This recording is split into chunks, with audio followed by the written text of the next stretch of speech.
Bienvenue à toutes et tous dans ce nouveau webinaire. Donc moi, c'est Sarah Barnéou, je travaille au sein d'Expertise Climat. Donc on est une association à but non lucratif et indépendante.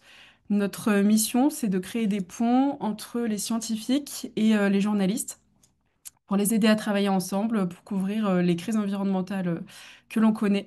Donc on a monté ce webinaire en collaboration avec le Club de la presse Occitanie et l'association Conséquences, que je vais laisser se présenter si Romina, tu veux prendre la parole 2 minutes. Merci Sarah. Donc moi, bonjour à toutes et tous. Donc je représente l'association Conséquences qui travaille sur les impacts concrets du dérèglement climatique en France, mais à l'échelle locale. Nous, notre objectif, c'est de rendre visibles tous ces bouleversements, les maisons fissurées, cultures fragilisées, l'érosion du littoral, la forêt. Et on part sur le terrain, on donne la parole, par exemple, aux agriculteurs, aux élus, aux habitants. On produit des contenus, des vidéos, des reportages, des événements, des dossiers pour alerter et surtout pour montrer qu'il existe des pistes d'adaptation. Et notre rôle également, c'est de faire le lien entre les données scientifiques, le vécu de terrain et les décisions à prendre pour l'avenir. Voilà. Merci à tous. Super, merci beaucoup Romina. Donc aujourd'hui, on va écouter trois présentations sur le littoral en Occitanie. On va revenir sur les pressions et les différents risques qui pèsent sur le littoral, comment les anticiper, peut-on s'y adapter, et puis va aussi se poser la question de comment parler de tout ça dans les médias. Pour cela, nous accueillons trois chercheuses, donc un casting féminin. Catherine Jandel, qui commencera. Vous êtes océanologue géochimiste, directrice de recherche émérite au CNRS et chercheuse au laboratoire d'études en géophysique et océanographie spatiale. Valérie Desrolès, vous êtes chercheuse en écologie côtière à l'Ifremer, spécialiste des lagunes méditerranéennes et des écosystèmes côtiers. Et puis Hélène Révalette, vous êtes économiste de l'environnement, maître de conférences à l'Université de Montpellier et spécialisée des enjeux de gouvernance et de politique publique. Donc l'idée, c'est qu'on reparte tous et toutes de cette séquence avec un bagage qui pourrait être remobilisé plus tard à l'occasion d'un sujet sur le littoral ou d'une actualité sur le littoral. C'est pourquoi ce webinaire, il est enregistré, il sera rediffusé en replay, mais aussi on vous communiquera une petite fiche type boîte à outils avec les points essentiels qui ont été abordés aujourd'hui, les contacts des chercheuses, les exemples concrets évoqués qui peuvent faire l'objet d'un papier, d'une émission, et puis beaucoup de ressources aussi que vous retrouverez dans cette fiche qui vous seront utiles pour nourrir votre travail. Donc pendant les présentations, n'hésitez pas à poser vos questions dans le chat en mentionnant votre média. Et après les présentations, on coupera l'enregistrement, donc ce sera plus rediffusé et on aura une demi-heure d'échange pour répondre à vos questions.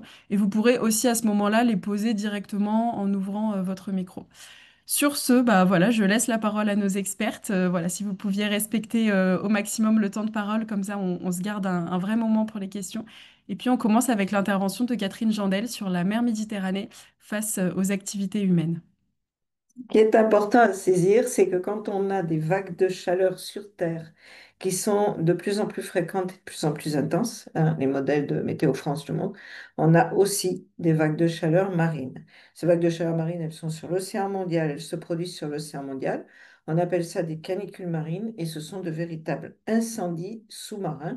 Et je donne un exemple ici d'une qui s'est produite le 19 juin 22 où la température moyenne de la mer devant Barcelone et Marseille était 6,5 degrés plus élevée que la normale saisonnière. Ce qui signifie, en termes de biodiversité, un blanchiment des gorgones, qui ne sont pas exactement des coraux biologiquement parlant, mais qui sont des organismes endémiques de la Méditerranée. 90% peuvent être touchés dans ce genre d'événement et avec une mortalité quasi totale entre 10 et 30 mètres de profondeur.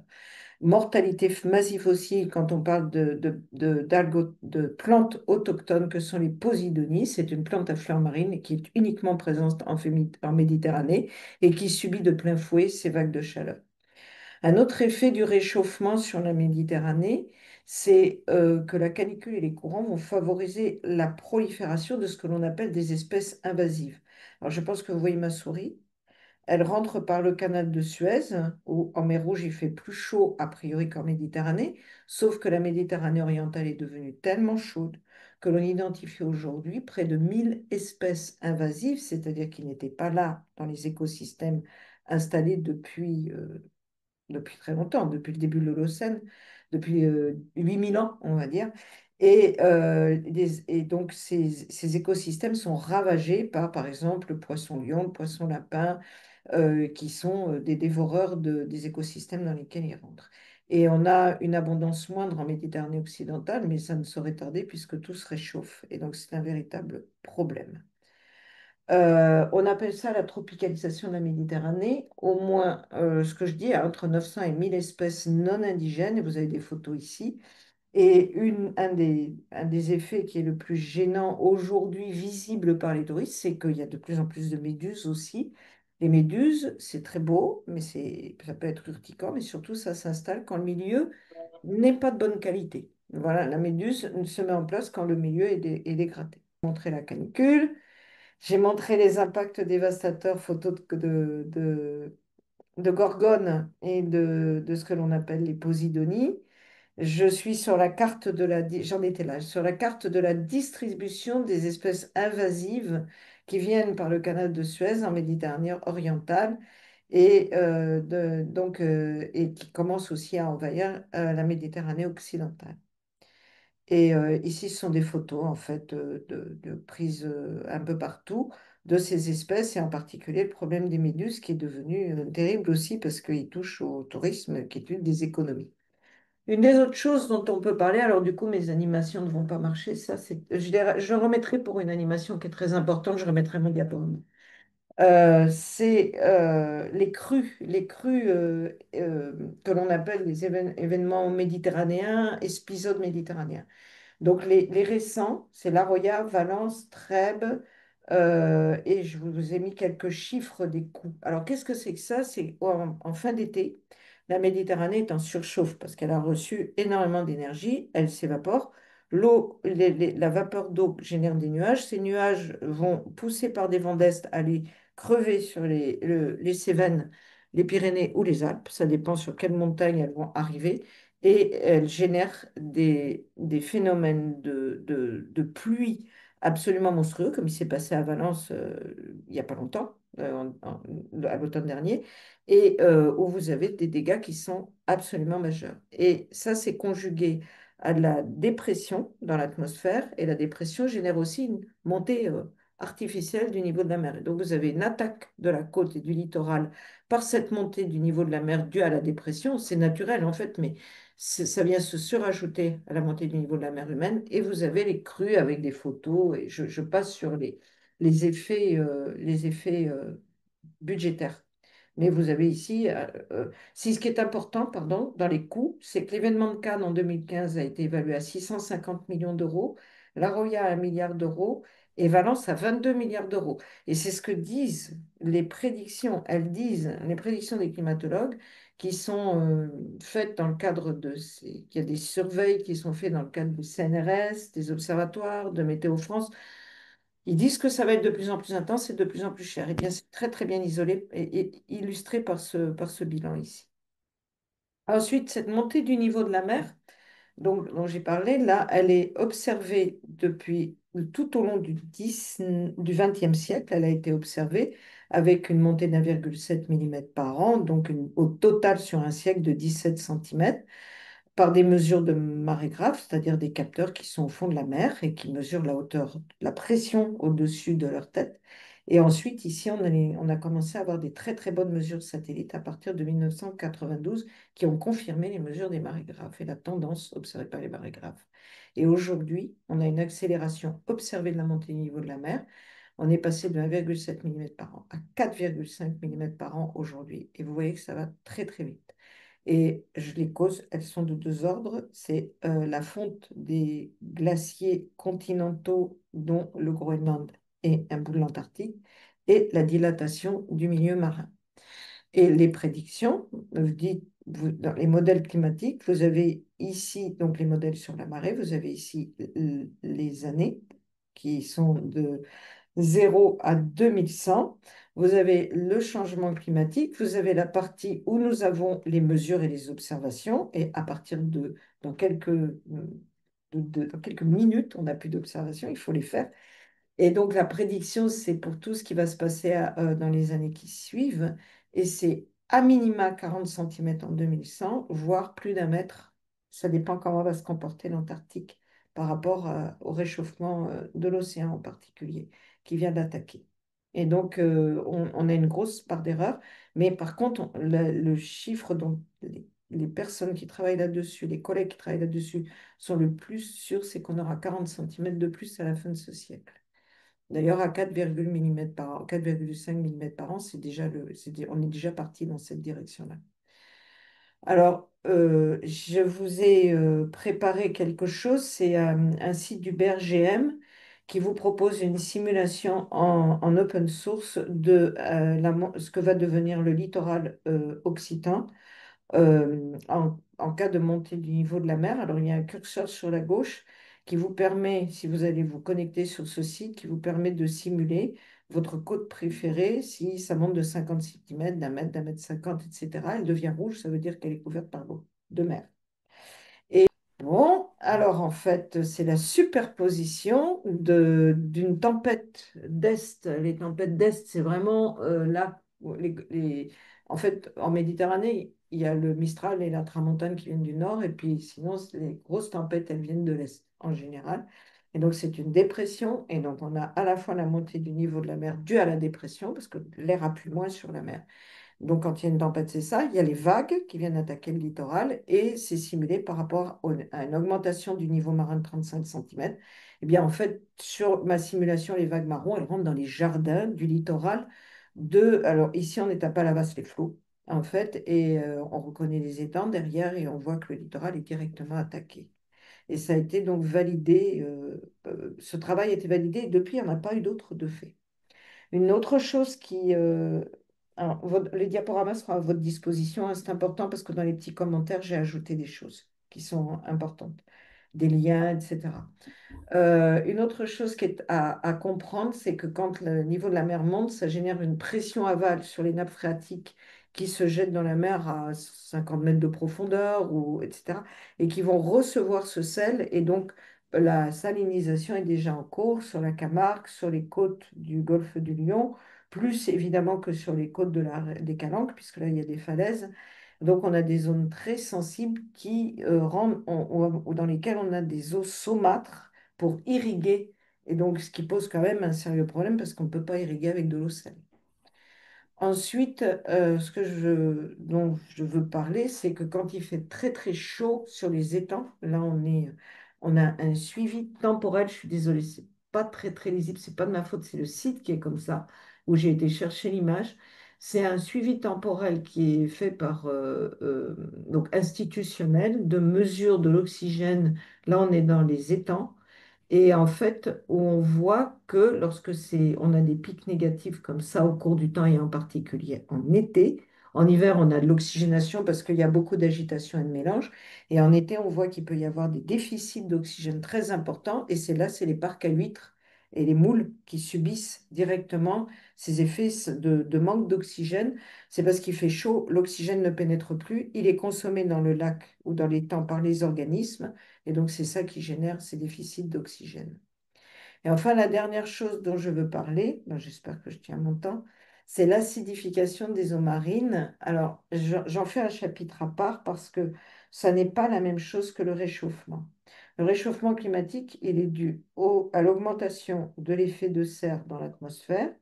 Elle chauffe des, en raison de l'accumulation de gaz à effet de serre d'origine anthropique que sont le gaz carbonique, le méthane, les gaz de refroidissement, etc. Donc, ils s'accumulent, ça réchauffe l'atmosphère qui réchauffe la mer. Sauf que le CO2, c'est le seul, quand il se dissout dans l'eau de mer, il va libérer des ions H+, et donc, qu'est-ce que ça veut dire? Ça veut dire qu'il va nous mettre donc là, c'est l'échelle de mesure du pH qui parle peut-être ou peu à certains d'entre vous. Du coup, j'ai remis cette échelle. Le pH très acide, c'est l'acide chlorhydrique et le vinaigre. Le pH très basique, c'est la soude. Dans les deux cas, c'est infréquentable, c'est absolument toxique. Vous remarquez que le coca est à pH 2, 3. La mer, elle était en 1870, c'est-à-dire au début de l'ère industrielle, à 8,2. Et on évalue que si on continue, comme on le fait aujourd'hui, de rejeter du gaz carbonique, quand il se dissout dans l'eau, il acidifie l'eau de mer et il va passer à 7,7. Sauf que pH, c'est une échelle logarithmique. Désolé pour ceux qui n'aiment pas les mathématiques. Mais en fait, ça a déjà passé de 8, quand on varie de 0,1 unité pH, c'est 30% de variation d'acidité. Donc là, ça sera une multiplication d'un facteur 3 de l'acidité de la mer. Et ça, c'est catastrophique pour des espèces que nous mangeons, comme par exemple les moules et les huîtres. Et aujourd'hui, les ostréiculteurs vous disent qu'ils ils mettent 5 années au lieu de 4 années pour rendre une huître vendable parce qu'elle a de plus en plus de mal à faire sa coquille parce que l'acide, c'est ce dont on se sert pour détartrer les cafetières. Pour retirer du blanc sur une fenêtre, on va mettre du vinaigre. Et en fait, on attaque le calcaire avec l'acide. Et donc, les organismes à coquille calcaire subissent directement l'acidification. Et c'est un véritable problème parce que du coup, notre gaz carbonique, pour aller jusqu'au bout, eh bien, il est à la fois responsable du réchauffement climatique avec d'autres gaz parce qu'il augmente l'effet de serre, ce qui peut avoir un impact sur les circulations océaniques, l'augmentation du niveau de la mer et la biologie dont j'ai parlé. Et sa pénétration joue aussi un rôle sur l'acidification qui attaque la biologie. Donc la biologie marine, elle est attaquée à la fois par le réchauffement et à la fois par l'acidification. Et c'est le petit nom que je donne à cet océan, c'est un océan de l'Anthropocène, c'est-à-dire qu'il est vraiment sous pression humaine. Et l'exemple typique de l'organisme marin et emblématique qui subit le plus ça, ce sont les coraux, parce que les coraux sont calcaires, donc ils subissent l'acidification. Les coraux, c'est une construction entre un animal qui fait le squelette calcaire et une algue qui le nourrit. Sauf que l'algue ne supporte pas le réchauffement, donc elle s'en va et c'est ça qui fait le blanchissement des coraux. Et d'autre part, si le niveau de la mer monte, la pénétration de la lumière sera filtrée, plus filtrée, l'algue sera aussi en souffrance, et donc ils subissent les trois mécanismes que je viens de vous décrire. Merci beaucoup, Catherine. Et on prendra un moment tout à l'heure pour les questions. Je vais tout de suite laisser la parole à Valérie Desrolles pour la deuxième intervention sur les lagunes méditerranéennes. Et puis c'est vous aussi qui partagez votre écran. Ok. Bonjour à tous. Merci Sarah pour l'invitation. Donc, je vais vous parler des lagunes méditerranéennes. Donc, on parle aussi des étangs localement, mais le terme scientifique, c'est lagune, puisqu'on a un lien avec la mer, les étangs étant fermés, n'ayant pas de communication, marine. Donc, ce sont des écosystèmes à la fois riches et fragiles. C'est ce que je vais essayer d'illustrer ici. Tout d'abord, on a une grande diversité de lagunes en Méditerranée. Vous avez quelques photos bon, en haut à gauche pour ceux qui sont du coin de Montpellier. Vous devez reconnaître l'étang de Thau. Donc, je dirais indifféremment lagune et étang, hein, avec la colline de Sète, l'exploitation ostréicole. En haut à droite, c'est la lagune de Bigulia qui se trouve au nord-est de la Corse. En bas, on reconnaît les étangs palavasiens. En fait, on a un chapelet de lagunes. Et puis à droite, c'est des zones humides autour de l'étang de l'Or. Donc on voit qu'on a un panel assez varié, à la fois de lagunes très marinisées, assez grandes, comme l'étang de Thau, et puis de lagunes beaucoup moins profondes, et toujours avec ce lien marin. Alors en fait, sur notre façade française méditerranéenne, il y a plus de 85 000 hectares qui sont couverts par ces écosystèmes. Chaque petite pastille orange représente un étang. Vous voyez, il se trouve surtout sur la partie sableuse où on a des côtes propices au développement de ces milieux-là. Et puis la moitié en fait de la surface de ces lagunes se trouve en Occitanie avec, je vous ai parlé de Thau, mais on a aussi Canet, Leucate. Tout ça, ce sont des lagunes. Euh, donc en fait, c'est une surface assez importante. C'est 6 fois la surface de Montpellier. C'est des écosystèmes assez particuliers qu'on ne retrouve pas sur la côte atlantique. Alors on voit la plus grande, c'est l'étang de Berre qui se trouve plus vers Marseille. Donc, c'est 13 000 hectares, cette lagune-là. Et puis, on a Gruissant, par exemple, c'est 10 fois moins, 130 hectares. L'étang de Thau, lui, se situe à peu près à la moitié de la surface de Berre, c'est 6 900 hectares de surface. Alors, si on regarde un peu comment ça s'organise, une lagune, c'est vraiment un écosystème situé entre terre et mer. Donc, peut-être que je déplace ça.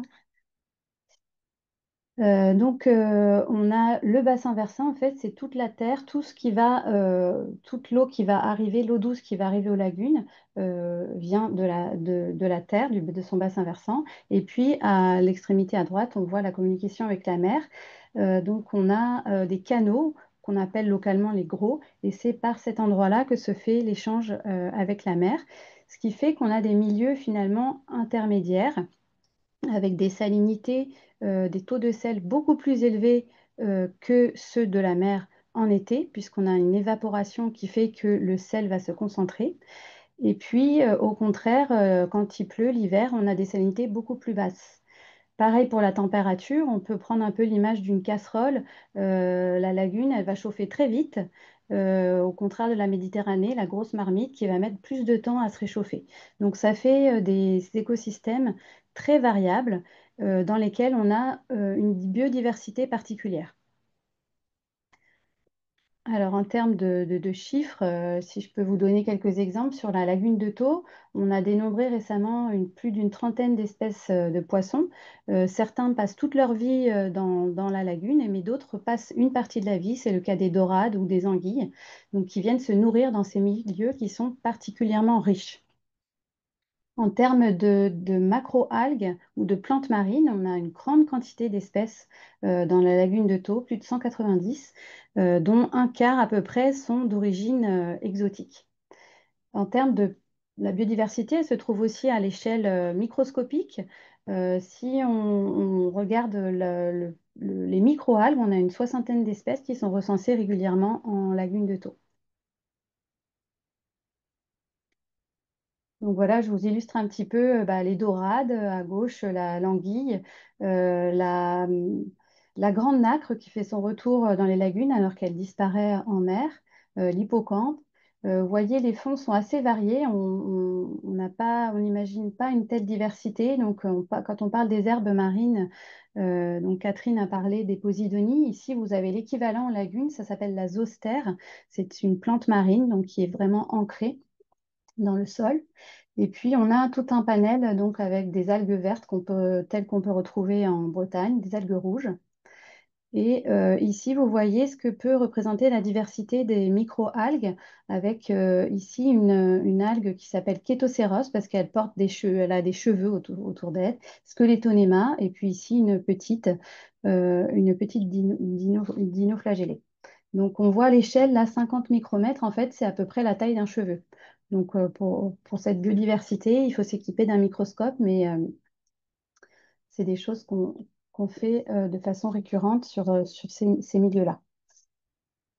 Alors, les lagunes, en fait, elles rendent de nombreux services. On parle de services écosystémiques, des services rendus par ces écosystèmes. Déjà, cette biodiversité fait que les lagunes seraient des puits de carbone aussi efficaces que les mangroves, surtout quand elles sont justement beaucoup d'herbes marines dans leur fond.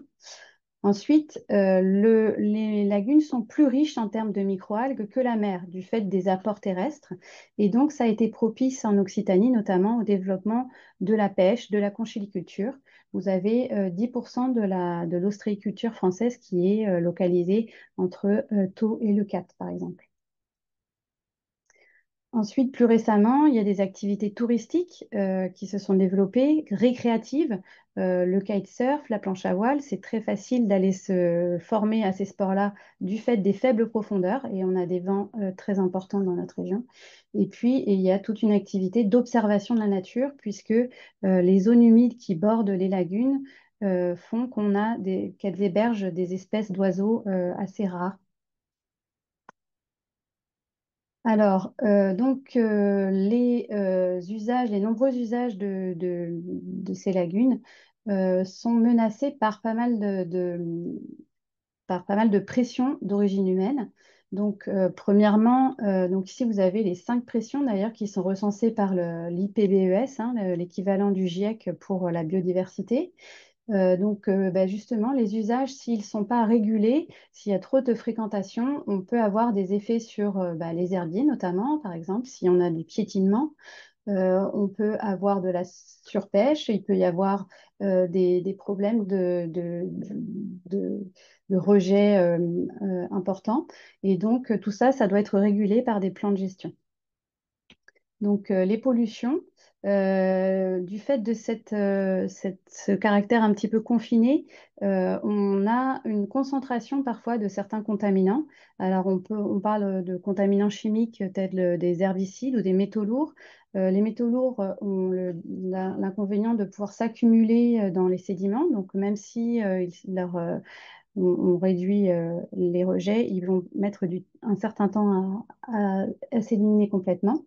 Et puis, tout simplement, les nitrates et les phosphates qui sont rejetés par la population peuvent engendrer des problèmes que je vais développer après, qui s'appellent l'eutrophisation, donc un excès de nitrates et de phosphates. Ensuite, tout ce qui est gagné sur les côtes va détruire les habitats autour des lagunes. Et puis, la question des espèces exotiques envahissantes, hein, qui a été déjà citée par Catherine Landel, avec le crabe bleu ou des méduses qui peuvent proliférer venant de l'extérieur. À cela s'ajoute le changement climatique, bien sûr. Alors, donc, en termes de pollution, ici, vous avez une illustration de l'état vis-à-vis de l'eutrophisation des lagunes telles que c'était diagnostiqué en 2001. Donc, on voit, plus c'est rouge, c'est l'état à gauche, plus on a un excès de nitrate phosphate. Et en fait, tout ça, ça fait que l'été, quand il fait chaud, on a un milieu qui s'asphyxie. Il y a une dégradation de cette matière organique et ça puise l'oxygène et ça fait des eaux blanches qui sentent l'œuf pourri et qui sont toxiques et qui peuvent déclencher des mortalités de coquillages et de toute la vie aquatique. Donc, quand on diminue les quantités de nitrates et phosphates, c'est ce qui a été fait grâce aux politiques publiques en Occitanie, eh bien, on gagne en clarté de l'eau et on diminue la charge des sédiments. Donc ici, vous avez l'état tel qu'il est aujourd'hui de nos milieux lagunaires. On voit qu'il y a beaucoup moins de rouge, beaucoup moins de jaune. En fait, il y a eu des travaux énormes d'assainissement, c'est-à-dire que tout ce qui est rejet urbain, les chasses d'eau, hein, en fait, qui arrivaient autrefois directement parfois dans les lagunes, et bien maintenant, il y a eu des travaux énormes qui ont permis de limiter, de réduire ces quantités, ce qui fait qu'on arrive à un retour de la biodiversité des herbiers sur pas mal de lagunes. Alors, cette restauration, on appelle ça une restauration écologique, ça permet d'avoir des gains en termes de résistance par rapport aux vagues de chaleur. Donc, ça a été évalué en lagune de Thau en 50 ans, depuis 1970. Le fait de restaurer, de diminuer la quantité de nitrate et de phosphate, ça a permis de diviser le risque d'asphyxie, dont je vous parlais, par 6. Toutes choses égales par ailleurs. Or, on sait que quand on augmente d'1 degré, ce risque est multiplié par 3. Donc, l'été, les vagues de chaleur vont augmenter.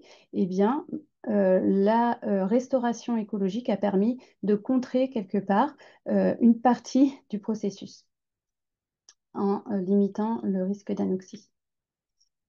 Alors, en termes de changement climatique, on a fait ici un résumé un peu des suivis qu'on a sur notre vingtaine de lagunes qu'on suit tous les étés en Méditerranée, de 2001 à 2022.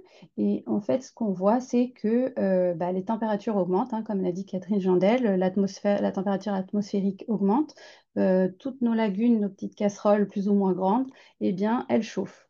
Vous voyez qu'on a une tendance à l'augmentation. Si on regarde en moyenne, on a à peu près entre 2 et 3 degrés d'augmentation de la température estivale sur nos stations suivies. Et puis, la salinité augmente également. Alors, la pente est moins marquée, ça dépend pas mal des lagunes, mais on a une tendance également à l'augmentation du fait de l'évaporation, justement, dont je vous parlais au début. Il fait chaud, l'eau s'évapore, le sel se concentre. Eh bien, tout ça, ça a des effets sur le fonctionnement des lagunes. Les sécheresses, notamment les derniers étés, ont conduit sur certaines lagunes à favoriser les hausses vraiment très importantes de salinité. On a dépassé des fois les 50 à 80. Et puis, parfois, les gros, justement, se sont fermés. Donc ça a conduit à des mortalités comme à Canet ou à La Palme surtout. Et puis, on a vu aussi des effets sur les espèces. Donc, on parle d'un seuil de température létale pour les moules au-delà de 27 degrés 5. Donc, je vous ai grisé en haut à gauche, là, les 27 degrés 5. Bah, vous voyez, dans beaucoup de lagunes, eh bien, ces 27 degrés 5 sont dépassés les étés. Également, à plus petite échelle, si on regarde les microalgues, en fait, des hausses de température et de salinité vont favoriser des microalgues de petite taille. Donc, c'est par exemple la famille des picocyanobactéries, donc des organismes inférieurs à 2 microns. Donc ça, on sait qu'ils vont être favorisés par ce changement climatique. Or, ça, c'est pas vraiment la nourriture favorite des coquillages. Donc, au contraire des grandes algues comme Squeletonema, dont je vous ai montré la photo tout à l'heure, eh bien, ces hausses de température et de salinité sont probablement défavorables pour la croissance des huîtres. Euh, j'ai terminé mes diapos. Je vous remercie. Merci beaucoup Valérie pour cette présentation hyper claire. Pareil pour les questions, on y reviendra après. Et donc je laisse Hélène Révélette enchaîner avec la troisième et dernière intervention sur les questions de l'adaptation du littoral au changement climatique. Je disais merci de m'avoir invité. Donc, moi, je vais essayer de voir un peu quel type de politique publique on peut mettre en place et quel type, je dirais, d'actions peuvent être faites. Alors, j'ai essayé dans ce schéma de récapituler un petit peu certains aspects. Alors, bien évidemment, en 10 minutes, ça fait des années que je travaille là-dessus. C'est difficile de tout condenser. Mais pour moi, il y a deux éléments. Il y a à la fois les facteurs climatiques qui changent, comme nous l'a très bien expliqué les deux intervenantes avant. Mais il y a aussi le fait qu'il y aura une incertitude accrue parce que les événements extrêmes vont être beaucoup plus irréguliers, plus importants, mais surtout ben, une tempête centenale, on peut très bien l'avoir sur une période de 10 ans, en avoir deux ou trois, puis plus rien avoir. Et ça, du point de vue des systèmes de régulation, des assurances, etc., des réglementations, ça va modifier finalement la façon dont la société envisage cette incertitude. Il va falloir raisonner en incertitude, ce qui va changer les comportements. Après, bien évidemment, les facteurs climatiques, comme on l'a montré, vont faire une évolution des écosystèmes et du coup, ben, ça oblige les gens à changer leur comportement individuel, que ce soit les individus comme les sociétés. Et tout ça se passe dans un contexte où il y a aussi des évolutions sociales en parallèle, notamment par rapport à tout ce qui est... Alors, j'ai insisté sur les aspects justement liés à l'information, puisque on s'adresse à des journalistes, sur les formes d'accès à l'information des citoyens, sur la confiance des citoyens dans les experts et les élus, qui fait qu'il faut être vraiment très attentif à la façon dont, je dirais, on peut, euh, comment dire, communiquer autour de ça. Donc, moi, je vais traiter quatre points. Un point sur l'évolution à la demande, enfin, en discutant avec Sarah sur les possibilités, je ne peux pas parler de tout, hein, mais de l'évolution des modèles économiques et des activités. Je ferai un focus sur la question du trait de côte et de besoin de recomposition des territoires face à l'augmentation du niveau de la mer. Et puis, je parlerai de deux aspects, comment face à ça, les modes de gouvernance doivent évoluer et surtout le rôle de la formation des individus et des systèmes d'information, puisque, comme je disais, on a affaire à des journalistes. Alors, le premier point sur l'évolution des modèles économiques. Je ne vais pas parler de tout, bien évidemment, mais la température est plus élevée, ça veut dire plus de canicules. Donc, quelque part, on va progressivement aller vers une perte d'attractivité des territoires. Et d'ailleurs, de plus en plus, dans le domaine de la recherche, on va parler d'habitabilité, de maintien du bien-être territorial, de notions qui sont croissantes sur une façon, je dirais, de caractériser. On en a parlé tout à l'heure, l'élargissement de la période des épisodes sévenols qui non seulement sont plus nombreux, mais maintenant interviennent aussi parfois au printemps, à l'été. La période d'ouverture des campings peut évoluer puisqu'elle est faite en fonction de ça et les notions d'assurabilité des biens vont aussi, en fonction des dommages, vont augmenter. D'ailleurs, il y a de plus en plus de campings qui n'arrivent pas à se faire assurer. Les problèmes de sécheresse vont générer des problèmes de disponibilité en eau, donc forcément derrière une évolution de nos fonctionnements. Et notamment, il y aura aussi des évolutions des mobilités, puisqu'on est dans un contexte où les gens essayent de réduire les distances et de renforcer les comportements collectifs. Donc tout ça, ça va nous amener à une évolution, je dirais, des formes, des modes, des modèles, des flux touristiques et des modèles touristiques derrière. Pour ce qui est des contraintes des activités qui sont liées à la mer, on vient d'en parler, hein. La température amène un changement de la répartition des espèces, notamment les espèces envahissantes. Alors, dans la discussion, on pourra en parler. On vient de finir une étude, nous, sur la ciguatera, qui est une espèce qui est une algue toxique et qui va se diffuser à partir justement des poissons-lions, d'un certain nombre de nouveaux poissons qui arrivent et de l'augmentation de la température. Et on a évalué les coûts pour la santé de l'homme, puisque ce sont des espèces qui génèrent des problèmes.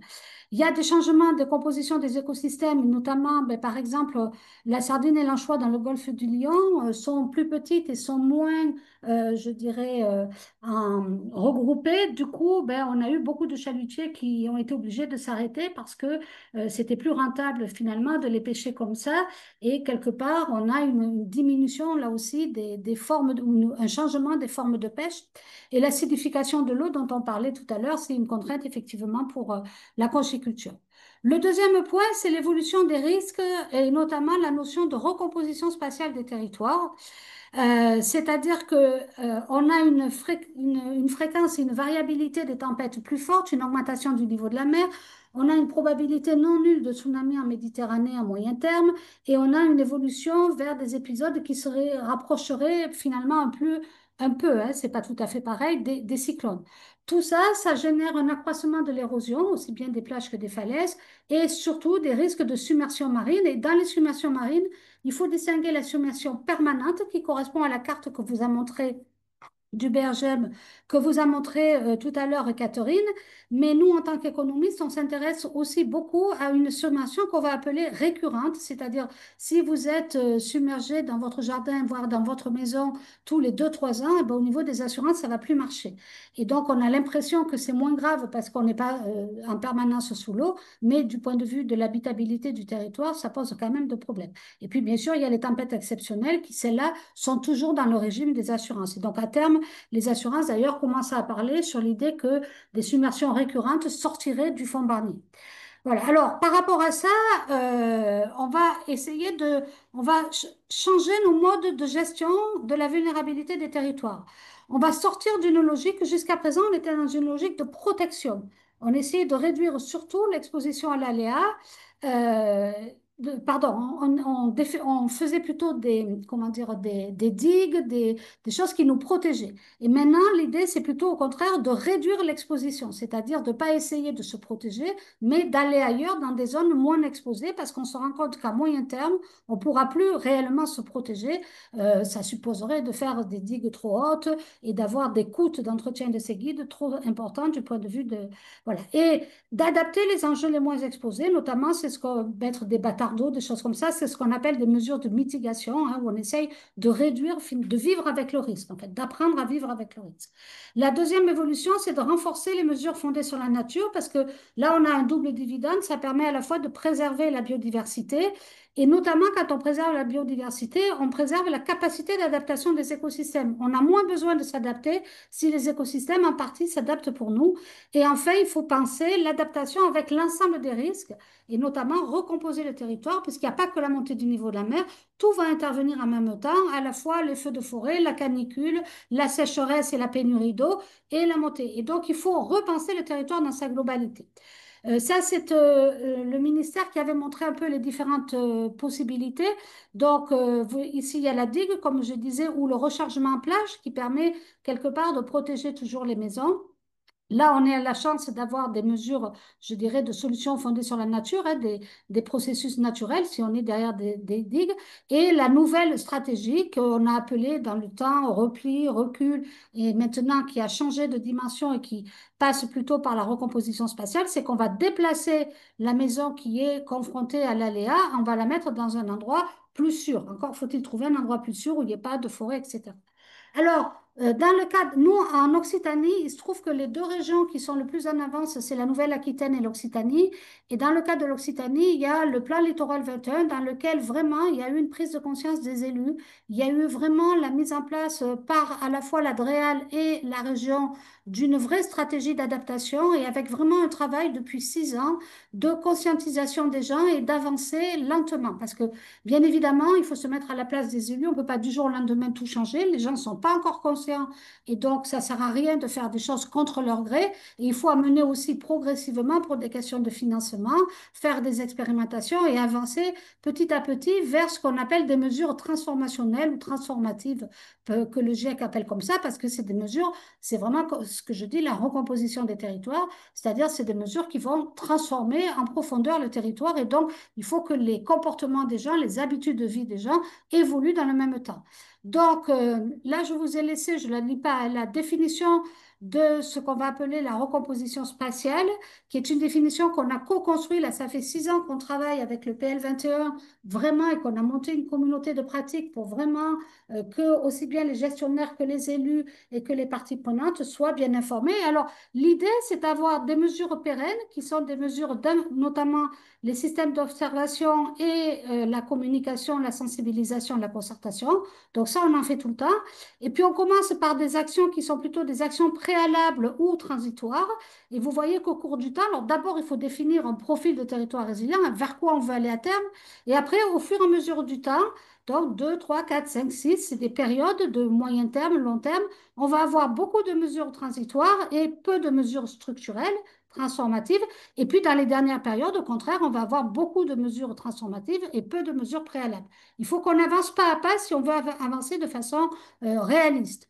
Et du coup, je vous donne l'exemple de deux trajectoires que l'on pourrait définir. Une, comme vous le voyez, où au début, dans le premier niveau de transition, on a beaucoup de verts, c'est-à-dire de mesures plutôt préalables. Et, et là, on a toujours beaucoup de verts. Donc là, on est plutôt dans un contexte un peu négatif où le territoire n'arrive pas vraiment à s'intégrer. Et là, au contraire, on a beaucoup de verts au début. Et là, on a au contraire ici beaucoup de jaunes à l'arrivée. Donc là, on est plutôt dans une trajectoire qui se passe bien et parce qu'elle intervient dans un contexte où on aura des bifurcations facilitatrices. Je ne rentre pas trop dans le détail, mais il faut falloir tenir compte, il va falloir anticiper les incertitudes et tenir compte d'un certain nombre de choses. Alors, dans le cadre justement de ce PL 21, le plan littoral 21, on a défini 6 nouvelles zones qui se correspondent à la fois à, je dirais, des cellules sédimentaires, c'est-à-dire les zones dans lesquelles le sable se déplace et du coup qui font une unité du point de vue écologique, et les zones de gestion, notamment les SCOT, dans lesquelles se passent les politiques d'aménagement du territoire. Donc on a 6 zones, comme vous le voyez là, en couleurs différentes, qui vont donner lieu à des stratégies locales d'adaptation. La première qui est partie, c'est celle du Biterrois, où ils viennent de l'ancien appel d'offres, mais petit à petit, tout ça se met en place de façon, je dirais, concertée, et notamment dans un système de gouvernance dans lequel, alors on a eu beaucoup de travaux avec eux, et c'est vraiment les élus qui ont choisi d'avoir un système très décentralisé qui corresponde à chaque stratégie, même si bien évidemment au-dessus, il y a des modes de coordination, de mise en commun, etc. Mais c'est par exemple comment dire, un mode de gouvernance différent de celui qui est en Aquitaine, où on a un GIP, qui est un groupement d'intérêt public, qui regroupe l'État, la région et les collectivités, et qui est plus dans une démarche plus top-down, moins ascendante. Voilà. Alors, on m'avait demandé de donner des exemples, donc je vous donne un exemple, notamment sur le quatrième point, qui était la question de comment communiquer. Alors, je ne dis pas que les journalistes communiquent mal, hein, pas du tout, mais on a essayé, on a monté, je dirais, ils ne sont peut-être pas toujours conscients qu'en parlant des problèmes, on fait peur aux gens et qu'on peut stériliser finalement l'envie et la capacité des gens à agir. Il y a deux choses qui jouent beaucoup sur la capacité des gens à agir, hein. C'est le fait que les autres ne font rien ou c'est le fait qu'ils ont l'impression que c'est perdu d'avance, d'accord? Donc, du coup, c'est vraiment la question de la volonté de changer changement des gens pour qu'ils s'adaptent et qu'il faut qu'on essaie, dont il faut qu'on essaie de tenir compte quand on communique, d'accord? Et pour éviter d'accroître l'éco-anxiété et la peur qui peut induire du fatalisme et se dire, bon, mais perdu pour perdu, on va en profiter jusqu'au bout, on ne bouge pas. Il faut essayer, je dirais, de stimuler les gens pour qu'ils s'engagent dans des actions positives et notamment beaucoup communiquer sur les réussites, sur ce qui se passe et pas toujours que sur les peurs et les craintes.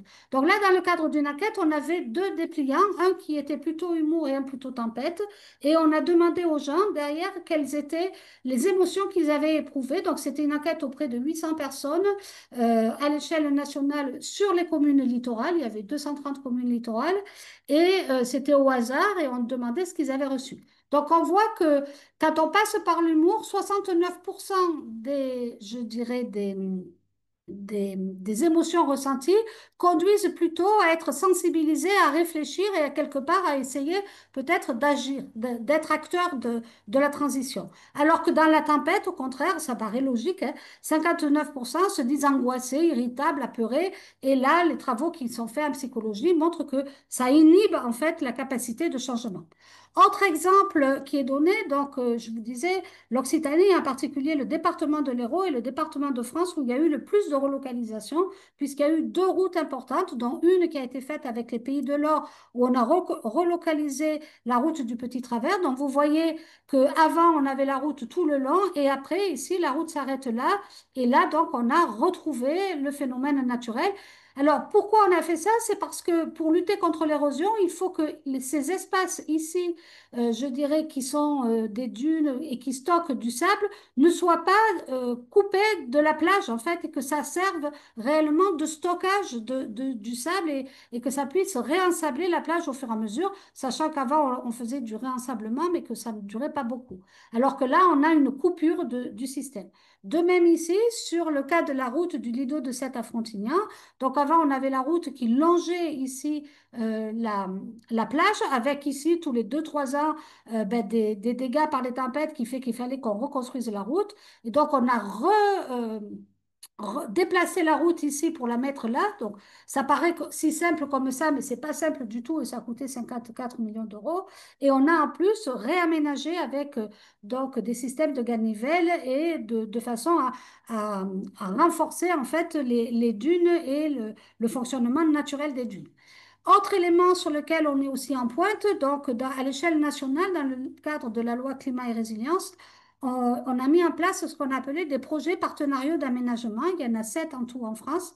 Un qui est en Normandie, 5 qui sont plutôt en Aquitaine et un qui est sur Sète et Frontignan, qui fait suite à un premier travail qui avait été fait avec vraiment une prise de conscience des élus très importante sur notamment ben, Loïc Linares qui a beaucoup bougé sur ce qu'on a appelé comment dire, un projet donc, de territoire dans lequel il y a eu une feuille de route et cette feuille de route maintenant a été mise en place dans le cadre d'un PPA, donc dans lequel bon, ben, là ils font des cartes d'évaluation. Alors au passage, les cartes qu'ils ont données à 100 ans, dans le cas de l'étang de Thau, ben, il y a quasiment plus de lido. Hein. Donc ça veut dire que Metz va devenir une plage et sera en bord de mer puisqu'il n'y aura plus le lido. Donc il y a des cartes qui ont été restituées il n'y a pas très longtemps auprès de la population qui sont vraiment, comment dire, qui montrent bien que, il va y avoir des transformations importantes en 2100 et il faut s'y préparer parce que bah, 2100, ça paraît un peu loin, mais 2070, c'est pas si loin que ça. Et il faut commencer à mettre en place des mesures structurelles, mais comme je le disais tout à l'heure, pas du jour au lendemain, de façon progressive. Et donc, il y a un certain nombre d'études préopérationnelles qui sont mises en place avec bien évidemment beaucoup de concertation parce que pour faire changer les gens, je dirais à la fois de perception, de mentalité, il faut vraiment beaucoup en amont communiquer. Alors récemment, on a écrit, je dirais, on a fait un colloque à Montpellier qui a eu lieu au mois de mars où on a réuni donc 130 personnes et qui était fait avec le CNFPT, qui est l'organisme de formation des agents territoriaux, pour que vraiment la recherche serve au plus près des décideurs. Et on a donc à plusieurs, 42 personnes, où il n'y avait que 36% de scientifiques, c'est-à-dire les autres, c'est vraiment des gens qui sont sur le terrain, dans les collectivités ou dans les services de l'État et qui mettent en place les politiques. Et avec beaucoup d'encarts, c'est pour ça que je l'ai donné comme, je dirais, matériel dont vous pouvez disposer, parce qu'il y a beaucoup d'encarts et beaucoup d'encarts illustratifs qui permettent de montrer justement des exemples positifs.